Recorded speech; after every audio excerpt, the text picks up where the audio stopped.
प्रणाम। मैं सुनील शर्मा। वर्तमान में हमारा सूक्ष्म ज्योतिष विषय चल रहा है, जिसमें युवक तथा युवती के विवाह काल के समय गुण मिलान के उपरांत आगे जो जो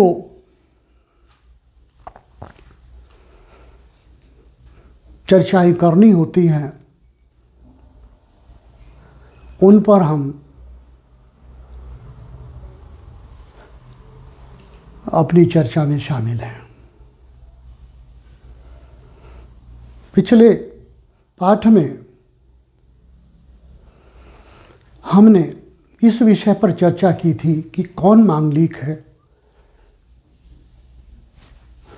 कौन कठोर मांगलिक है, कौन मांगलिक योग में है, कौन मांगलिक दोष में है।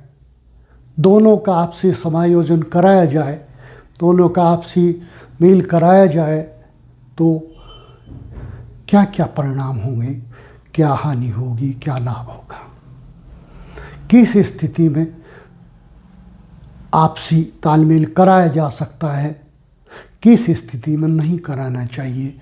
इस विषय पर हमने चर्चा की थी। आज उससे आगे चलते हैं कि मांगलिक होते हुए भी अत्यंत कुटिल रूप से मांगलिक, जिसे हम उत्कट मांगलिक भी कहते हैं, अथवा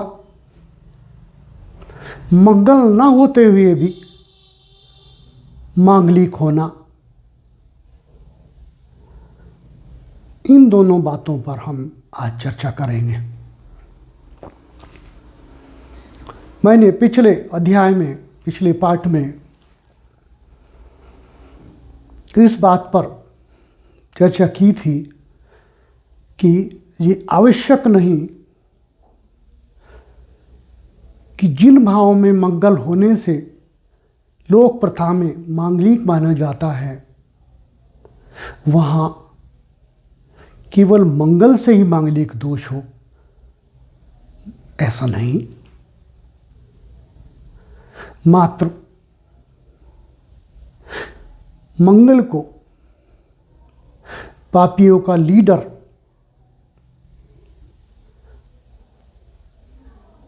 कहने से ही मंगल पर ये नामकरण है, अर्थात मांगलिक शब्द है। वस्तुतः मांगलिक एक कुटिल स्थिति है जिसमें मंगल के अतिरिक्त पापी भी उन्हीं भावों में हों जिन भावों में मंगल होने से मांगलिक होता है, तो भी मांगलिक दोष ही होगा। जैसा कि मैंने ये दो कुंडलियाँ ली हैं, बाएं मैंने लड़की की कुंडली ली है, दाएं मैंने लड़के की कुंडली ली है। अर्थात ये 3 नंबर कुंडली लड़की की है, 4 नंबर कुंडली ये लड़के की है। पहले मैं इस विषय को लेता हूं कि 4 नंबर कुंडली में किसी भी भाव में मंगल नहीं है। पहले भाव में भी मंगल नहीं है, दूसरे में भी, चतुर्थ भाव में भी मंगल नहीं है, सप्तम भाव में भी मंगल नहीं है, अष्टम भाव में भी मंगल नहीं है, और द्वादश भाव में भी मंगल नहीं है।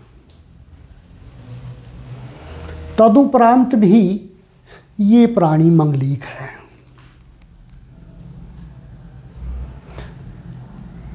यदि केवल यहाँ हो ये स्थिति तो बाकी भाव में तो नहीं होगी ना, क्योंकि मांगलिक दोष एक ही भाव में तो होता है। जिस व्यक्ति के यहाँ ये योग होगा, ये स्थिति होगी, सॉरी योग नहीं होगा, दोष होगा, ये स्थिति होगी, दूसरे भाव में नहीं होगी, किसी अन्य भाव में, क्योंकि इस भाव में इन दोनों पापियों की युति है, इसलिए ये मंगलिक है। चतुर्थ भाव में दो पापियों की युति है, इसलिए यह मंगलिक है। सप्तम भाव में दो पापियों की युति है,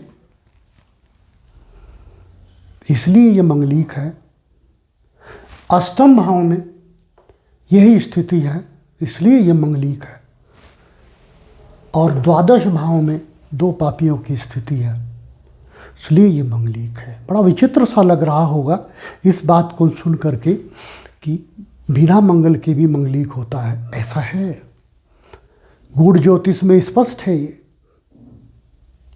सूक्ष्म ज्योतिष में इन्हीं चीज़ों को लिया जाता है, मात्र मंगल नहीं। मैं बार बार रिपीट कर रहा हूं क्योंकि इन दोषों का लीडर, इन दोषियों का लीडर मंगल है, इन पापियों का लीडर मंगल है। इसलिए इस दोष को मंगल के नाम से जाना जाता है। आवश्यक नहीं कि मंगल हो। यदि यह स्थिति है, इसका कोई समाधान नहीं।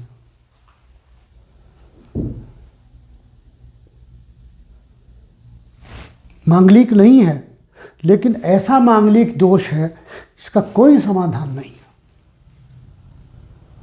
अगर इस लड़के का विवाह किसी ऐसी लड़की से करा दे जो मांगलिक हो,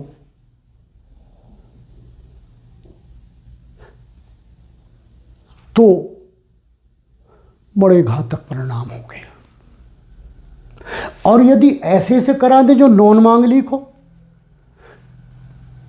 और भी घातक होंगे, क्योंकि एक क्रूवल, दूसरा विनम्र। क्योंकि इसका तो समाधान है ही नहीं। और सामान्यतः लोक रीति में ऐसा है कि इसे मांगलिक तो नहीं मानेंगे, इसलिए इसका विवाह नॉन मांगलिक से करेंगे। लोक रीति में ऐसा है, कारण कोई भी हो, जाना भाव हो, आंख मीच लेना हो, काम चला लेना हो, ये और कोई भी काम हो, कोई भी स्थिति हो। इसके यहाँ ये स्थिति होने से पहले तो ये आजीवन रोगों से युक्त रहेगा, भूत प्रेत आदि से के प्रभाव में रहेगा, तांत्रिकों के संबंध में रहेगा, पाप कर्मों से जुड़ा रहेगा, सदैव ऐसे कर्म करेगा ताकि जेल का मुंह देखे। फिर इसका किससे समायोजन कराया जाए? अब ये तो यही जाने किससे कराएं। ज्योतिषवेत्ता या कोई भी पंडित कर्म करने वाला ऐसी अपनी इच्छानुसार उपाय सोचे, वो बताए। मेरे व्यक्तिगत मतानुसार तो इसका कोई उपाय नहीं है, मात्र भगवान शिव की शरण में जाना चाहिए, वहीं याचना करनी चाहिए। वहाँ याचना करने से शायद कोई समाधान हो जाए। कुंडली के लेवल पर तो नहीं है। इसका विवाह किसी से भी कराया जाए, ये हमेशा दूसरे पक्ष को परेशान करेगा, सामान्य जीवन नहीं जी पाएगा। मंगल नहीं है।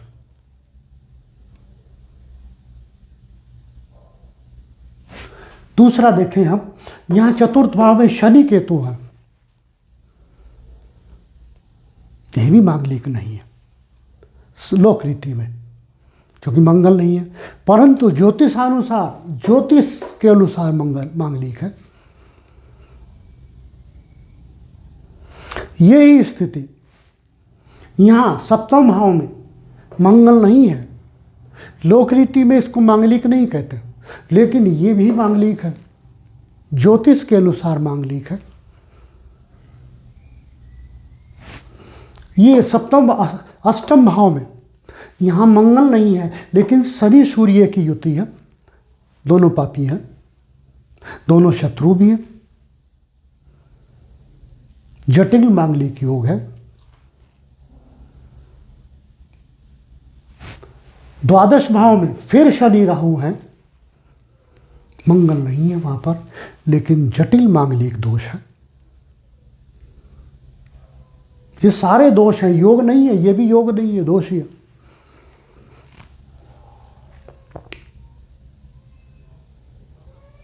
प्रभु भजन के अलावा इनका कोई उपाय नहीं है।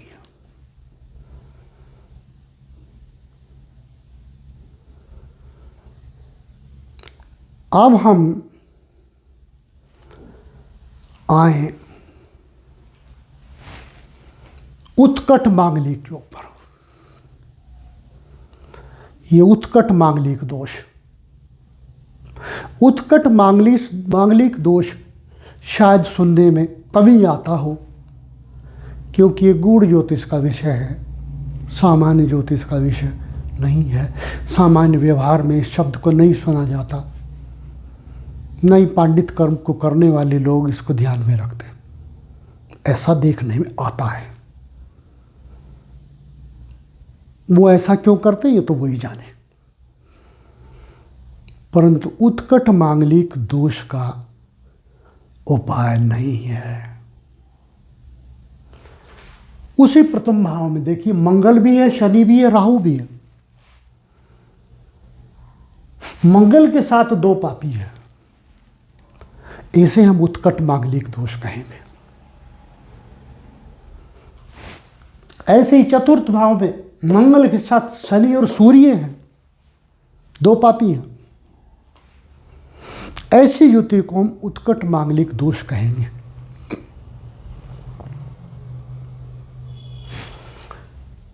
सप्तम भाव में केवल दो हैं, मंगल और केतु हैं,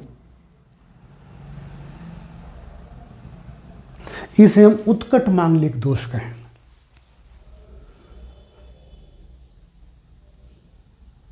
भले इसके साथ एक ग्रह और बैठ जाए, मान लिया चंद्रमा बैठ जाए, वो शून्य हो जाएगा, कर्म विहीन हो जाएगा, फल विहीन हो जाएगा इन पापियों के साथ।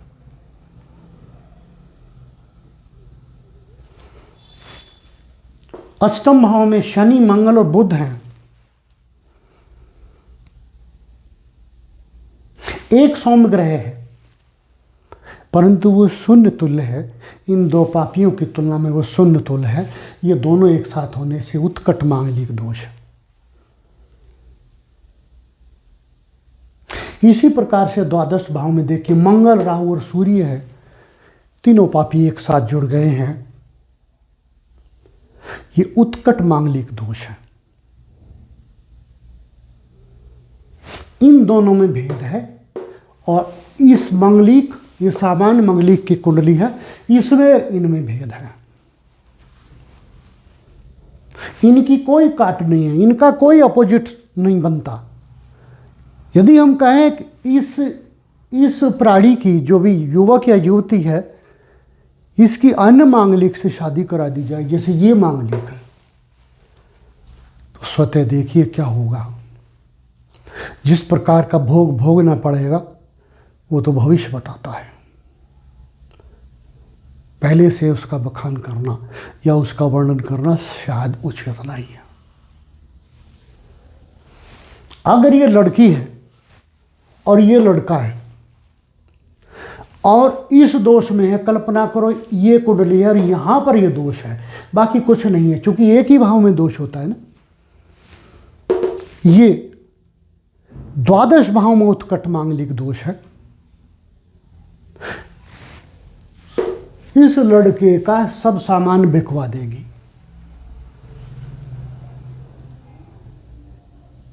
इसके खर्चे इतने ज्यादा होंगे कि इसके पास इतना धन ही नहीं होगा। जो संपत्ति होगी वो भी बिक जाएगी, इसके खर्चे पूरे नहीं होंगे। अनैतिक कर्मों में भी खर्चे होंगे, आदि आदि।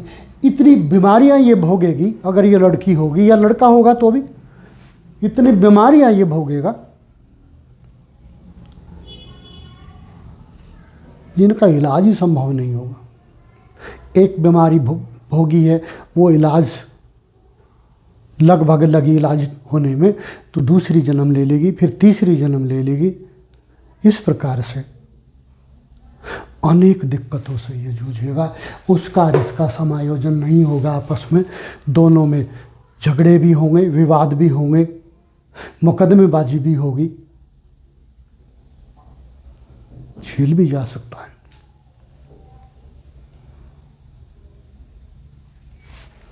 इस प्रकार से उत्कट मांगलिक दोष और मांगलिक दोष में भेद है। फिर भाव का भी परिवर्तन आता है, भाव पे भी फर्क पड़ता है। मान लिया इसका इस भाव में, सप्तम भाव में उत्कट मांगलिक दोष है, और कल्पना करो ये सामान्य मांगलिक है, यहां है, इसकी तो सर्जरी होगी, ये डाइवर्स भी देगा, कोई सा भी पक्ष होगा। डाइवर्स नहीं देगा तो मुकदमेबाजी होगी, झगड़े होंगे।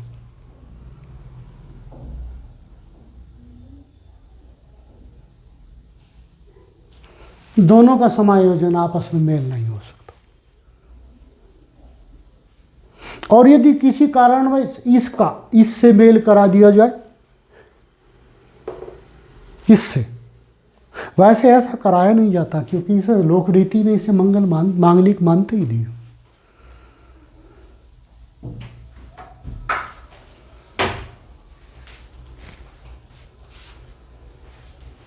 परंतु इस स्थिति में से भी कोई सा ले लीजिए, ये अगर स्थिति होगी, ये वाली चतुर्थ भाव वाली,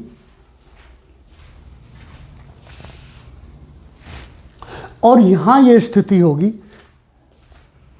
उत्कट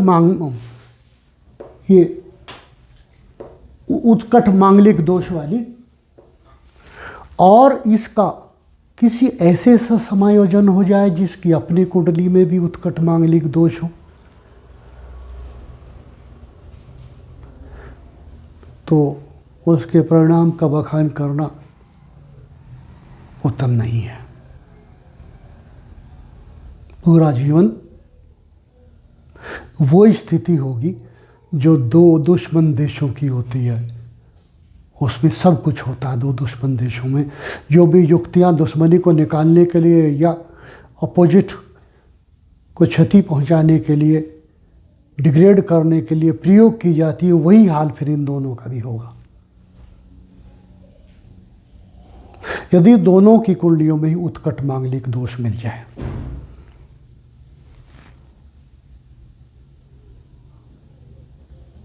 ये मांगलिक और नॉन मांगलिक या सामान्य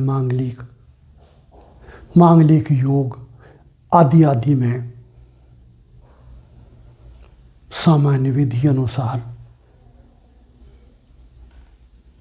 समायोजन हेतु तो हमें ध्यान में रख लेना चाहिए, क्योंकि उसका परिणाम भोगना कोई उत्तम बात नहीं है। पहले से इसे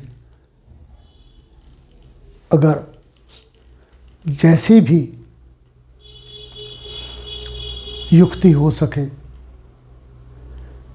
या तो उत्तम समायोजन करें दो विपरीत कुंडलियों को देख करके, या फिर इनके उपाय करें।